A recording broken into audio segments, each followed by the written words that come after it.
ಕೆಲವು ಹಾಲಕ್ಕಿ ಪಂಗಡಗಳಲ್ಲಿ ಏಕರೂಪದ ಸುಗ್ಗಿಯನ್ನು ಕಾಣ್ತೇವೆ. ಈಗ ಬೆಳಂಬರದ ಹಾಲಕ್ಕಿಗಳ ಸುಗ್ಗಿ ಬಡಿಗೇರಿ, ಹೊನ್ನೆಬೈಲು, ಆಮೇಲೆ ಬೆಳಸೆ, ಅಘನಾಶಿನಿ, ಚಂದಾವರ್ ಇವೆಲ್ಲ ಹಾಲಕ್ಕಿಗಳದ್ದು ಮೂಲ ಸುಗ್ಗಿಯ ರೂಪ ಇದೆ. ಮೂಲ ಸುಗ್ಗಿಯ ರೂಪ ಅಂದರೆ ಹಾಗೆ ನೋಡ್ಲಿಕ್ಕೆ ಹೋದರೆ ಯಾವುದೇ ಕಲೆ ಯಾವುದೇ ಒಂದು ಸಮುದಾಯದ ಹಕ್ಕಂತ ಪ್ರತಿಪಾದನೆ ಮಾಡ್ಲಿಕ್ಕೆ ಆಗೋದಿಲ್ಲ. ಹೌದು, ಜನಪದ ಕಲೆ ಜನಪದರದು.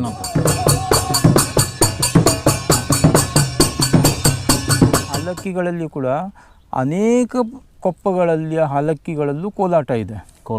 ಅಂದರೆ ಅದು ಏನಾಗಿದೆ, ಅದು ಕಾಲಾಂತರದ ನಂತರದಲ್ಲಿ ರೂಪುಗೊಂಡಂಥವು. ಏನು ಮೂಲ ಪರಂಪರೆಯಿಂದ ಬಂದಿದೆ ಅವರು ಕುಂಚದ ಜೊತೆಯಲ್ಲಿ ಕುಣಿತಾ ಇದ್ದಾರೆ. ಇದೆಲ್ಲ ಒಂದ್ಸರಿ ದೇವತೆಗಳೆಲ್ಲ ಸೇರಿ ಸುಗ್ಗಿಯನ್ನು ಏಳಿಸೋದು ಅಂತ ಹೇಳಿ ಕೂಟ ಮಾಡ್ತಾರೆ. ಪೌರಾಣಿಕ ಸುಗ್ಗಿಯನ್ನು ಮಾಡೋದು.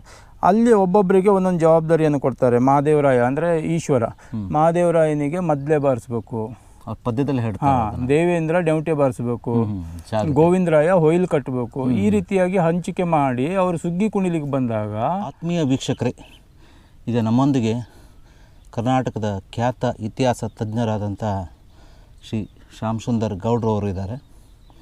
ಇವರು ಉತ್ತರ ಕನ್ನಡ ಜಿಲ್ಲೆಯ ಹಾಲಕ್ಕಿ ಒಕ್ಕಲಿಗರ ಬಗ್ಗೆ ಸಾಕಷ್ಟು ಅಧ್ಯಯನವನ್ನು ಮಾಡಿದ್ದಾರೆ. ಸೊ ಇವರಿಂದ ನಾವು ಅಂಕೋಲೆಯ ಹಾಲಕ್ಕಿ ಒಕ್ಕಲಿಗರ ಸುಗ್ಗಿಯ ಇತಿಹಾಸ, ಅದರ ಮಹತ್ವ, ಅದರ ಆಚರಣೆಯ ಕುರಿತು ಮಾಹಿತಿಯನ್ನು ಪಡೆಯೋಣ. ಸರ್ ನಮಸ್ಕಾರ. ನಮಸ್ಕಾರ. ಸುಗ್ಗಿ ಅನ್ನೋದೇನಿದೆ, ಇದು ಭಾಳ ಪುರಾತನವಾಗಿ ಬಂದಂಥದ್ದು. ಇವನ್ನು ನಮಗೆ ಕೇವಲ ನಮ್ಮಲ್ಲಿ ಮಾತ್ರ ಅನ್ನೋದಕ್ಕಿಂತ ಬೇರೆ ಬೇರೆ ಜನಾಂಗಗಳಲ್ಲಿ, ಈಗ ದಕ್ಷಿಣ ಅಮೇರಿಕಾ, ಇಥಿಯೋಪಿಯಾ, ಆಮೇಲೆ ಚೀನಾ ಇಂಥ ಕಡೆಯಲ್ಲೆಲ್ಲ ಈ ಸುಗ್ಗಿ ಅಂದರೆ ಪ್ರಮುಖವಾಗಿ ಒಂದು ರೀತಿಯ ವಸಂತೋತ್ಸವದ ಆಚರಣೆ. ಇದು ಚೈತ್ರ ಮಾಸದಿಂದ ವಸಂತ ಆರಂಭ ಆಗುತ್ತೆ ಅನ್ನೋದು ನಮ್ಮಲ್ಲಿ ನಂಬಿಕೆ. ಆದರೆ ನಮ್ಮ ಪ್ರಾಚೀನ ಸಾಹಿತ್ಯಗಳಿಗೆ, ಅನೇಕ ಸಂಸ್ಕೃತ ಸಾಹಿತ್ಯ ಆಗಲಿ, ನಮ್ಮ ಜನಪದ ಸಾಹಿತ್ಯಗಳನ್ನೆಲ್ಲ ನೋಡಿದಾಗ ಅದು ಫಾಲ್ಗುಣ ಮಾಸದಿಂದನೇ ಆಚರಣೆಯ ಒಂದು ಸಂಭ್ರಮವನ್ನು ನಾವು ಕಾಣ್ತೇವೆ. ಅನೇಕ ಸಂಸ್ಕೃತ ನಾಟಕಗಳಲ್ಲಿ ಕೂಡ ಫಾಲ್ಗುಣ ಮಾಸದಲ್ಲೇ ಮುಂದೆ ಬರುವಂಥ ವಸಂತ ಋತುವನ್ನು ಸ್ವಾಗತಿಸುವ ತಯಾರಿ ನಡೀತದೆ. ಅದರ ಒಂದು ಭಾಗವಾಗಿ ಈ ಸುಗ್ಗಿಯ ಆಚರಣೆ ನಡೀತದೆ. ಮುಖ್ಯವಾಗಿ ಹಾಲಕ್ಕಿ ಒಕ್ಕಲಿಗರು ಕೃಷಿಕರಾದ್ದರಿಂದ ಅವರು ಈ ಕೃಷಿ ಸಂಬಂಧಿತ ಒಂದು ಹೂವು, ಹಣ್ಣು, ಗಿಡ ಇಂಥದ್ರ ಒಂದು ಪ್ರತೀಕವಾಗಿ ಅವರು ನಿಸರ್ಗದ ಒಂದು ಸೊಬಗನ್ನು ತಮ್ಮ ಮೈ ಮೇಲೆ ಆವಾಹಿಸ್ಕೊಂಡ ರೀತಿಯಲ್ಲಿ ಅದನ್ನು ಅಲಂಕಾರ ಮಾಡಿಕೊಂಡು ಮುಂದಿನ ವಸಂತವನ್ನು, ಮುಂದಿನ ಕೃಷಿ ಚಟುವಟಿಕೆಗಳನ್ನು ಆರಂಭಕ್ಕೆ ಒಂದು ಸ್ವಾಗತವನ್ನು ಕೋರುವ ಒಂದು ಆಚರಣೆಯಾಗಿ ಈ ಸುಗ್ಗಿ ಹಬ್ಬವನ್ನು ಆಯೋಜಿಸ್ಕೊಂಡಿದ್ದಾರೆ. ಈಗ ನಾವು ಹಾಲಕ್ಕಿ ಒಕ್ಕಲಿಗರು ನೋಡ್ತೇವೆ, ಆನಂತರ ನಮ್ಮ ನಾಮಧಾರಿ, ಕುಮಾರ್ ಪಂಥ, ಹಳ್ಳಿಯರ, ಈ ರೀತಿ ಬೇರೆ ಬೇರೆ ಸುಗ್ಗಿಗಳಿದ್ದಾವೆ. ಅವೆಲ್ಲ ಫಾಲ್ಗುಣ ಶುದ್ಧ ದಶಮಿಯಿಂದನೇ ಪ್ರಾರಂಭ ಆಗ್ತದೆ, ಅಥವಾ ಇವ್ರದ್ದಷ್ಟೇ ಈ ನಮ್ಮ ಬೆಳಂಬಾರ ಹಾಲಕ್ಕಿ ಒಕ್ಕಲಿಗರ ಗೌಡ್ರದಷ್ಟೇ ಫಾಲ್ಗುಣ ಶುದ್ಧ ದಶಮಿಯಿಂದ ಪ್ರಾರಂಭ ಆಗ್ತದೆ? ಇಲ್ಲ, ಎಲ್ಲ ಸುಗ್ಗಿಗಳು ಕೂಡ ದಶಮಿಯಿಂದನೇ ಶುರು ಆಗೋದು. ಅಂದರೆ ಒಂದೇ ಸಲ ಎಲ್ಲ ಸುಗ್ಗಿಗಳು ಹೇಳ್ತಾರೆ. ಅದೊಂದು ಆರಂಭದಲ್ಲಿ ಏನೆಂದರೆ ಈ ಹಾಲಕ್ಕಿಗಳದೇ ಮೂಲ ಸುಗ್ಗಿ. ನಂತರ ಉಳಿದ ಜನಾಂಗಗಳೇನಾಗಿದೆ ಅದನ್ನು ಅನುಕರಣೆಯನ್ನು ಮಾಡಿದ್ದಾರೆ. ಇವತ್ತು ಬೇರೆ ಬೇರೆ ಜಾತಿಗಳಲ್ಲಿ, ಸಮುದಾಯಗಳಲ್ಲಿ ಈ ಆಚರಣೆ ಇದೆ. ಆದರೆ ಇಲ್ಲಿ ನಾವು ಮುಖ್ಯವಾಗಿ ಗಮನಿಸಬೇಕಾಗಿದ್ದು ಅಂದರೆ ಹಾಲಕ್ಕಿಗಳು ಮೊದಲು ಸುಗ್ಗಿಯನ್ನು ಮಾಡಿದ್ದು. ಸುಗ್ಗಿಯ ಕುಣಿತ ಬೇರೆ, ಹಾಲಕ್ಕಿಗಳ ಸುಗ್ಗಿಯ ಕುಣಿತ ಬೇರೆ, ಇತರೆ ಸಮುದಾಯದವರ ಸುಗ್ಗಿಯ ಕುಣಿತ ಬೇರೆ. ಅಂದರೆ ನಾವು ಉತ್ತರ ಕನ್ನಡದ ಎಲ್ಲ ಹಾಲಕ್ಕಿ ಒಕ್ಕಲಿಗರನ್ನು ಗಮನದಲ್ಲಿಟ್ಟು ಹೇಳ್ತಾ ಇದ್ದೀರಿ. ಎಲ್ಲ ಹಾಲಕ್ಕಿಗಳ ಸುಗ್ಗಿನೇ ಮೂಲ ಅಂತ ಹೇಳ್ತಾ ಇದ್ದೀರಿ. ಬೆಳಂಬಾರ ಅಷ್ಟೇ ಅಲ್ಲ ನೀವು ತೆಗೆದುಕೊಳ್ತಾ ಇರೋದು? ಇಲ್ಲ, ಅದು ಈ ನಾವು ಒಂದು 600-700 ಒಂದು 1000 ವರ್ಷದ ಹಿಂದೆ ಹೋದಾಗ ಈ ಸಮುದಾಯದ ವಲಸೆಗಳನ್ನು ಗಮನಿಸ್ತೇವೆ ನಾವು. ಒಂದು ಪ್ರದೇಶದಲ್ಲಿದ್ದಂಥ ಹಾಲಕ್ಕಿಗಳು ಕ್ರಮೇಣವಾಗಿ ಅವರ ಜನಸಂಖ್ಯೆ ಜಾಸ್ತಿ ಆಗ್ತಾ ಹೋದಂಗೂ ಕೃಷಿಯ ನಿಮಿತ್ತವಾಗಿ, ಬೇರೆ ಉದ್ಯೋಗದ ನಿಮಿತ್ತವಾಗಿ ವಲಸೆಗಳು ಶುರುವಾದವು. ಆವಾಗ ಬೇರೆ ಬೇರೆ ಊರುಗಳಲ್ಲಿ ಹೋಗಿ ಅವರ ಕೊಪ್ಪಗಳು ನಿರ್ಮಾಣ ಆಗ್ತಾ ಹೋದವು. ಈಗ ಅವರ ಬಳಿದೇವರುಗಳು, ಹಾಲಕ್ಕಿಗಳಿಗೆ ಮುಖ್ಯವಾಗಿ 8 ಬಳಿಗಳಿದ್ದಾವೆ. ಈ ಬಳಿದೇವರುಗಳು ಎಲ್ಲಿದ್ದಾವೆ ಅಂದರೆ ಈ ಕಾರವಾರ ಮತ್ತು ಅಂಕೋಲ ಮಧ್ಯ ಒಂದು ಈ ಗುಡ್ಡದ ಸಾಲುಗಳಿದೆಯಲ್ಲ, ಅಮದಳ್ಳಿ, ತೋಡೂರು, ಆ ಕಡೆ ಕಾರವಾರ, ನೆಗೆಕೋವೆ, ಕಿನ್ನರು ಎಲ್ಲ ಗ್ರಾಮಗಳನ್ನು ಆವರಿಸುವಂಥ ಗುಡ್ಡ ಏನಿದೆ, ಆ ಗುಡ್ಡದಲ್ಲೇ ಇವರ ಎಲ್ಲ ಹಾಲಕ್ಕಿಗಳ ಬಳಿಗಳಿದ್ದಾವೆ. 8 ಬಳಿ ದೇವರುಗಳಿರುವುದು ಈ ಗುಡ್ಡದ ಪರಿಸರದಲ್ಲಿ. ಕೆಲವು ಕಾರವಾರ ಕಡೆ ಇಳಿಜಾರಲ್ಲಿದ್ದರೆ, ಇನ್ನು ಕೆಲವು ಗುಡ್ಡದ ನೆತ್ತಿಯ ಮೇಲಿದ್ದರೆ, ಇನ್ನು ಕೆಲವು ಈ ದಕ್ಷಿಣದ ದಿಕ್ಕಿನಲ್ಲಿದ್ದಾವೆ. ಅದರ ಅರ್ಥ ಹಾಲಕ್ಕಿಗಳ ಮೂಲ ಆ ಸ್ಥಳದಲ್ಲಿತ್ತು. ಯಾಕೆಂದರೆ ಎಲ್ಲರ ಬಳಿ ದೇವರು ಅಂದರೆ ಅವರ ಕುಲದೇವರುಗಳು, ಅವರ ಗೋತ್ರಗಳು. ಅವೆಲ್ಲವೂ ಒಂದು ಸ್ಥಳದಲ್ಲಿದ್ದಾವೆ. ಅಂದರೆ ಈ ಎಲ್ಲ ಹಾಲಕ್ಕಿಗಳ ಸಮುದಾಯ ಒಂದಾನೊಂದು ಕಾಲದಲ್ಲಿ ಒಂದು ಪ್ರದೇಶದಲ್ಲಿ ಇತ್ತು. ಕಾಲಕ್ರಮೇಣ ಅವು ವಲಸೆಯಾಗಿ ಹೋಗ್ತಾ ದಕ್ಷಿಣಕ್ಕೆ ಬರ್ತಾ ಹೋದವು. ಕಾರವಾರ ಉತ್ತರದ ಕಡೆ ಹೋಗಿದ್ದು ಕಡಿಮೆ ಇವ್ರದ್ದು. ಅಂದರೆ ಈಗ ಹಾಲಕ್ಕಿಗಳ ಸಮುದಾಯವನ್ನು ಕಾರವಾರ, ಅಂಕೋಲ, ಕುಮಟಾ ಮತ್ತು ಹೊನ್ನಾವರ ತಾಲೂಕುಗಳಲ್ಲಿ ನಾವು ಗಮನಿಸ್ತೇವೆ. ಅದು ಘಟ್ಟದ ಮೇಲೆ ಇಲ್ಲ, ಎಲ್ಲೂ ಘಟ್ಟದ ಮೇಲೆ ಈಗ ಉದ್ಯೋಗಕ್ಕೆ ಒಂದು ಕೊಪ್ಪಗಳಾಗಿ ರೂಪುಗೊಂಡಿದ್ದು ಈ ತಾಲೂಕುಗಳಲ್ಲಿ ಮಾತ್ರ. ಹಾಗಾಗಿ ಏನಾಗಿದೆ, ಕೆಲವು ಹಾಲಕ್ಕಿ ಪಂಗಡಗಳಲ್ಲಿ ಏಕರೂಪದ ಸುಗ್ಗಿಯನ್ನು ಕಾಣ್ತೇವೆ. ಈಗ ಬೆಳಂಬರದ ಹಾಲಕ್ಕಿಗಳ ಸುಗ್ಗಿ ಬಡಿಗೇರಿ, ಹೊನ್ನೆಬೈಲು, ಆಮೇಲೆ ಬೆಳಸೆ, ಅಗನಾಶಿನಿ, ಚಂದಾವರ್ ಇವೆಲ್ಲ ಹಾಲಕ್ಕಿಗಳದ್ದು ಮೂಲ ಸುಗ್ಗಿಯ ರೂಪ ಇದೆ. ಮೂಲ ಸುಗ್ಗಿಯ ರೂಪ ಅಂದ್ರೆ ಏನು? ಅವರ ಕುಣಿತದಲ್ಲಿ ವ್ಯತ್ಯಾಸ ಇದೆ. ಈಗ ಉಳಿದ ಸಮುದಾಯಗಳು ಬರೀ ಕೋಲನ್ನು ಆಡ್ತವೆ. ಹೌದು.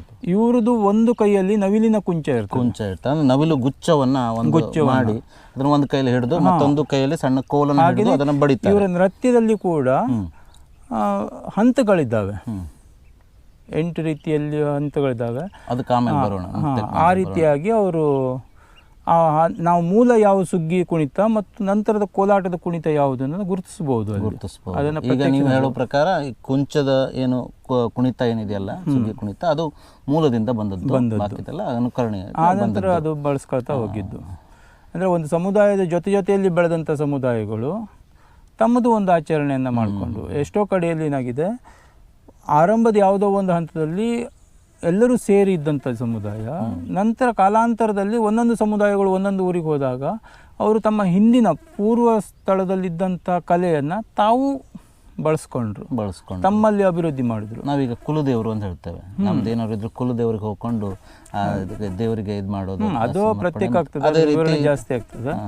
ಈಗ ಸುಗ್ಗಿ ಉದಾಹರಣೆಗೆ ಹೇಳಬೇಕು ಅಂದರೆ, ಈಗ ಒಬ್ರುವಾಡದಲ್ಲಿ ನಾಮಧಾರಿಗಳು ಸುಗ್ಗಿ ಮಾಡಿದ್ದಾರೆ. ಹೋದ ವರ್ಷ ಕುಮಾರ್ ಪಂತ್ರ ಮಾಡಿ ಇಲ್ಲೆಲ್ಲ ಏನಾಗಿದೆ ಅಂದರೆ ಹಾಲಕ್ಕಿಗಳಿಲ್ಲ ಅಲ್ಲಿ. ಹೌದೌದು, ಒಬ್ರುವಾಡದಲ್ಲಿ ಅವರು ಸಮುದಾಯದವರು ಆ ಸುಗ್ಗಿಯ ಪರಂಪರೆಯನ್ನು ತಮ್ಮಲ್ಲಿ ಇಟ್ಕೊಂಡಿದ್ದಾರೆ. ಅಂದರೆ ಇದು ಹಾಗೆ ನೋಡ್ಲಿಕ್ಕೆ ಹೋದರೆ ಯಾವುದೇ ಕಲೆ, ಯಾವುದೇ ಒಂದು ಸಮುದಾಯದ ಹಕ್ಕಂತ ಪ್ರತಿಪಾದನೆ ಮಾಡ್ಲಿಕ್ಕೆ ಆಗೋದಿಲ್ಲ. ಹೌದೌದು, ಜನಪದ ಕಲೆ ಜನಪದ ಅವಾಗ ಒಟ್ಟಿಗೆ ಇರ್ಬೋದಲ್ಲ. ಇದು ಜನಪದ ಕಲೆ ಆಗಿರೋದ್ರಿಂದ ಜನಪದರ ಕಲೆ. ಆದರೆ ಏನಾಗಿದೆ, ಒಂದು ಪಂಗಡದವರು ಅದನ್ನು ಒಂದು ವಿಶಿಷ್ಟ ರೀತಿಯಲ್ಲಿ ಅದನ್ನು ಏನು ಪ್ರೆಸೆಂಟೇಷನ್ ಮಾಡ್ತಾರಲ್ಲ, ಹಾಗಾಗಿ ಅದು ಆ ಒಂದು ಸಮುದಾಯದ ಒಂದು ವಿಶಿಷ್ಟ ಗುರುತಾಗಿ ಅದನ್ನು ಗುರುತಿಸ್ತೇವೆ ನಾವು. ಈಗ ಸುಗ್ಗಿ ಅಂದಾಗ ಒಟ್ಟಾರೆಯಾಗಿ ಬಂತು. ಅದು ಬೆಳಂಬರದ ಸುಗ್ಗಿ, ಅದು ಬೊಬ್ರವಾಡಿಯ ಸುಗ್ಗಿ ಅಂದಾಗ ಆ ಪ್ರಾದೇಶಿಕ ವಿಶಿಷ್ಟತೆಯೊಂದಿಗೆ ಗುರುತಿಸ್ತಾರೆ. ಅವ್ರದ್ದು ಕೋಲಾಟ ಆಗಿದ್ರೆ, ಫಾರ್ ಎಕ್ಸಾಂಪಲ್ ಈಗ ನಾವು ಕುಮಾರ್ ಪಂತ್ರ ಸುಗ್ಗಿಯನ್ನು ನೋಡ್ತೇವೆ. ಆನಂತರ ನಮ್ಮ ಈಗ ಹಾಲಕ್ಕಿಗಳಲ್ಲಿಯೂ ಕೂಡ ಅನೇಕ ಕೊಪ್ಪಗಳಲ್ಲಿ ಹಾಲಕ್ಕಿಗಳಲ್ಲೂ ಕೋಲಾಟ ಇದೆ. ಅಂದರೆ ಅದು ಏನಾಗಿದೆ, ಅದು ಕಾಲಾಂತರದ ನಂತರದಲ್ಲಿ ರೂಪುಗೊಂಡಂಥವು. ಏನು ಮೂಲ ಪರಂಪರೆಯಿಂದ ಬಂದಿದೆ ಅವರು ಕುಂಚದ ಜೊತೆಯಲ್ಲಿ ಕುಣಿತಾ ಇದ್ದಾರೆ. ಈಗ ಹಾಲಕ್ಕಿ ಮತ್ತೆ ನಾವು ಬಡಿಗೇರಿ ಅದೇ ರೀತಿ ಹೊನ್ನೆಬೈಲ್ದು ಸುಗ್ಗಿ ಕುಣಿತವನ್ನು ನೋಡಿದ್ರೆ ಅದನ್ನೇ ಮುಂದುವರಿಸ್ಕೊಂಡು ಬಂದಿದ್ದಾರೆ. ಅವರ ನೃತ್ಯದ ಶೈಲಿಯಲ್ಲಿ ನೃತ್ಯಕ್ಕೆ ಬಳಸುವಂಥ ಪರಿಕರಗಳು, ಈಗ ಕೋಲಾಟಕ್ಕೆ ಬಂದಾಗ ಅಲ್ಲಿ ಗುಮ್ಮಟೆ ಬಳಸ್ತಾರೆ. ಹೌದು, ಇವರು ಮದ್ಲೆಯನ್ನು ಬಳಸ್ತಾರೆ. ಹೊನ್ನೆಬೈಲ್ದವ್ರು ಮದ್ದಲೆ ಬಳಸ್ತಾರೆ. ಹಾಗೆ ಕೆಲವು ಕಡೆ ಮದ್ಲೆಯನ್ನು ಬಳಸ್ತಾರೆ.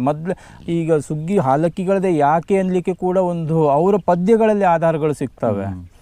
ಇವಾಗ ಏನಾಗಿತ್ತು ಅಂದರೆ, ಒಂದು ಕಥೆನೇ ಇದೆ ಅದ್ರ ಬಗ್ಗೆ, ಮತ್ತು ಅದು ಅವರ ಈ ಪದ್ಯಗಳಲ್ಲಿ ಬರ್ತದೆ, ಸುಗ್ಗಿಯ ಪದ್ಯಗಳಲ್ಲಿ ಹಾಡ್ತಾರಲ್ಲ, ಆ ಪದ್ಯಗಳಲ್ಲಿ ಹಿಂದೆಲ್ಲ ಒಂದ್ಸರಿ ದೇವತೆಗಳೆಲ್ಲ ಸೇರಿ ಸುಗ್ಗಿಯನ್ನು ಏಳಿಸೋದು ಅಂತ ಹೇಳಿ ಕೂಟ ಮಾಡ್ತಾರೆ. ಪೌರಾಣಿಕ ಸುಗ್ಗಿಯನ್ನು ಮಾಡೋದು.